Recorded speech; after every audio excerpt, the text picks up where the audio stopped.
We know that in parallel circuits, it's the opposite of resistors, series.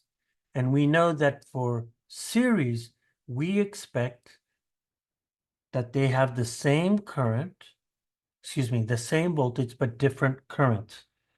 So let's go do this. So here's my parallel circuit. Okay, so our job now is to go through these details. So here we go. So we want the parallel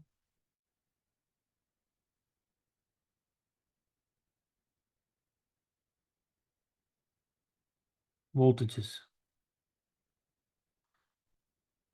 So we immediately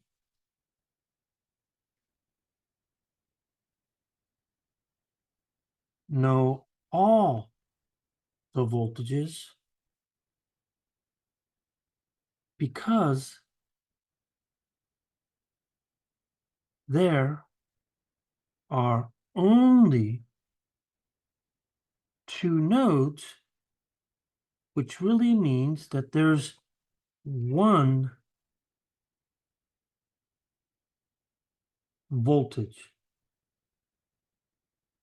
In other words, V source has to be the same as V1, has to be the same as V2.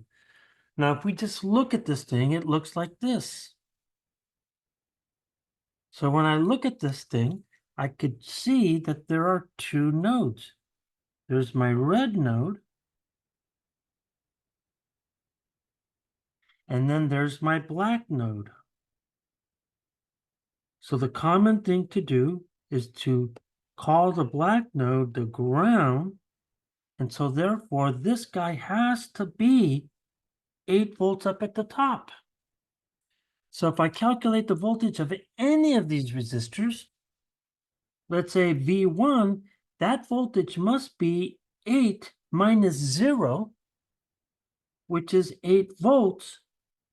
But then that immediately tells us that all of these guys must have the exact same value.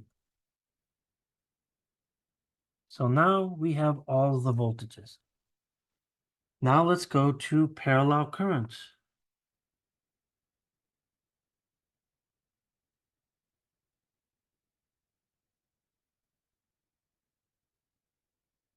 If I look at parallel currents,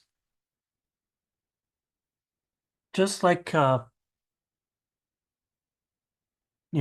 series voltages, which are divided, the same thing happens with parallel currents. There are multiple ways to calculate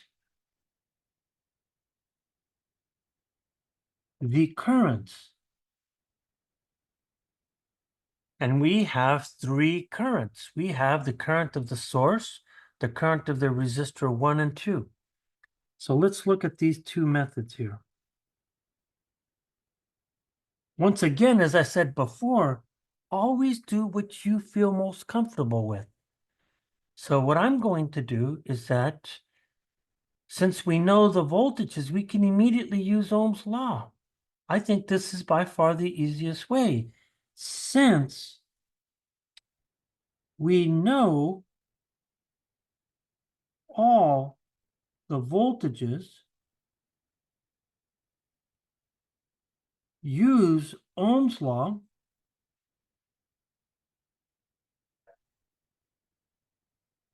to calculate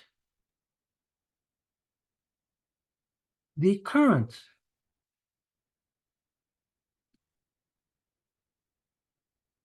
So if I now stick my circuit back into here, I have a source current that's coming out here. And then I'm going to have two individual currents. I'm going to have I1 and I'm going to have I2. Well, if I look at I1, I could then say that I1 is then going to be the voltage of 1 divided by its resistance. And in this case, we know that this voltage is 8. And this guy is then going to have 4 amps for I1. So I now know what I1 is. Now, if I repeat the same thing for I2, this would then be also its voltage and resistance. And we could see here that now that is 2 amps for I2. So now I know all of the currents. So then that means here is that we could then say that the source current, according to Kirchhoff's current law, has to be I1 plus I2, which will be 4 plus 2. I'm going to have 6 amps for the source here. So I now know the 3 currents. The other way that you can do this is what we did with the series circuit. And we could then say that this is method 2. So here, use the equivalent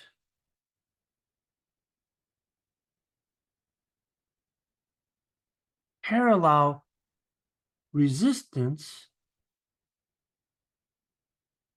to calculate I source, and then use CDR to get I1 and I2. So what's the equivalent resistance? The equivalent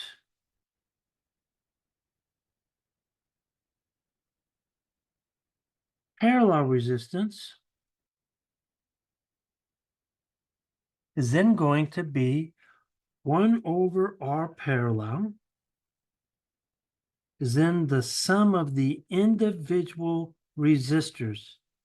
So if I do the algebra, you can see I got a half plus a quarter, so that has to be 3/4. So now we got to take the inverse.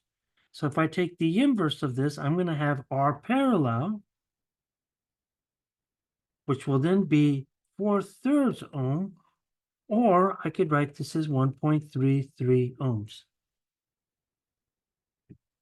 So if I do this, this tells me then I have a circuit. And I have only one resistor in this circuit right here. And so I see that R parallel is equal to 4/3 ohm. So now I could calculate what this source current is. So if I repeat this process, you'll see here, Ohm's law then says that I source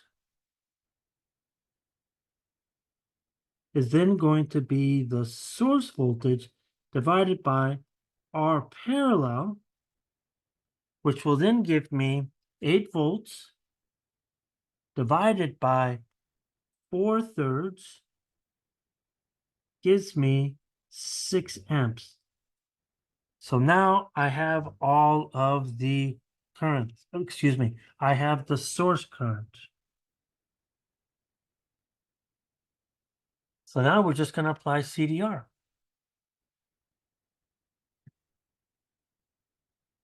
So apply CDR to calculate I1 and I2. So if I put in my circuit, let me see if I have it. I do. Then I'm just looking for those currents. I want this current I1 and I want this current I2. So if I do that, then I'm going to see that I1 is then going to be R parallel divided by R1. And then this guy's going to, oops, I forgot about the source value. And this will then be 4/3 ohm divided in this case by 2 ohms times 6 amps. I'm going to get 4 amps. And if I repeat the same process for I2,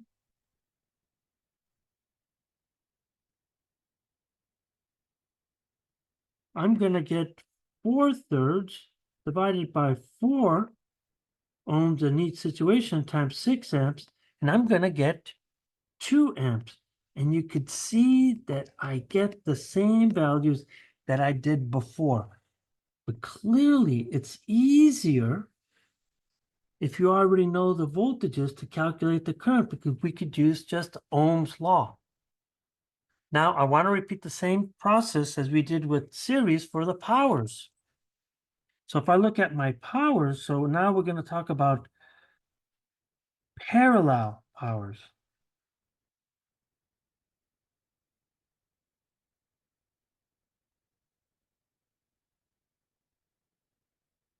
So active and passive power is determined by the current direction.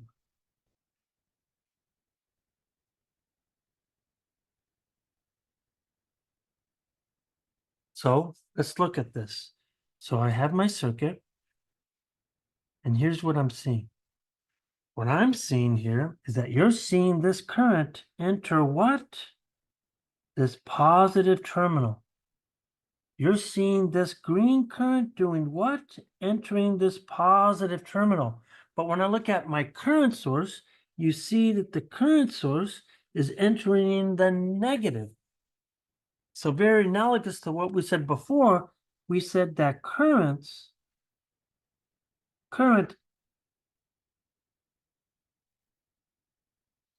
if the current enters, for some reason I can't spell enter. There we go. If the current enters the positive node, then that tells us that it is passive. It takes energy from the circuit as it absorbs energy. And you can see here is that that's what's happening right there, and that's what's happening right here. Now, over here we have current enters the negative terminal or the negative node. And that tells us that this should be active. And if it's active, something has to deliver power. And that's happening right there. So if I put this all together with the powers, then we have this. The power of 2 ohms, which is what we call the power of 1, should be the voltage of 1 times the current of 1.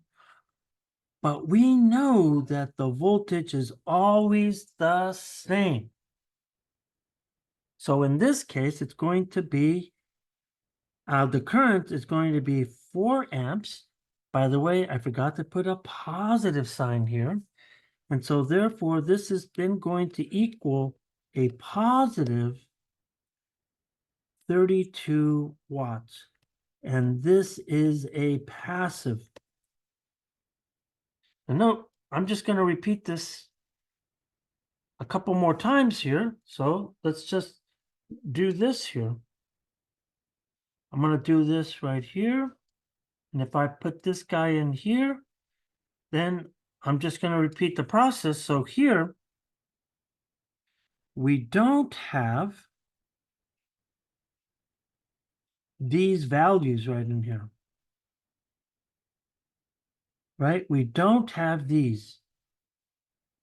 So let's go look at what we have. So now we're talking about the 4 ohm, which is power 2. So then this is voltage and current 2. And when I look at this values, all of these are 8 volts, but now this is 2 amps. So this is a passive 16-watt absorption by that resistor. Here, if I'm talking about the source, we're talking about the 8 volts, and this guy is the source and source. So therefore, this is going to be 8 volts times 6 amps, but there's a negative sign here, and that gives me 48 watts. But this guy is active, not passive. Again, as a quick check here, is the power of the active source equal to the power of the passive sources? It better be. And we could see here is if we just add up these values, we're getting positive 48 watts. And if I look at the other side, we're getting 48 watts too. Don't let that sign, screw you over. It's just that it's on the left side instead of the right. And then we're finding that it agrees. So therefore, the power delivered is the power absorbed by those two resistors.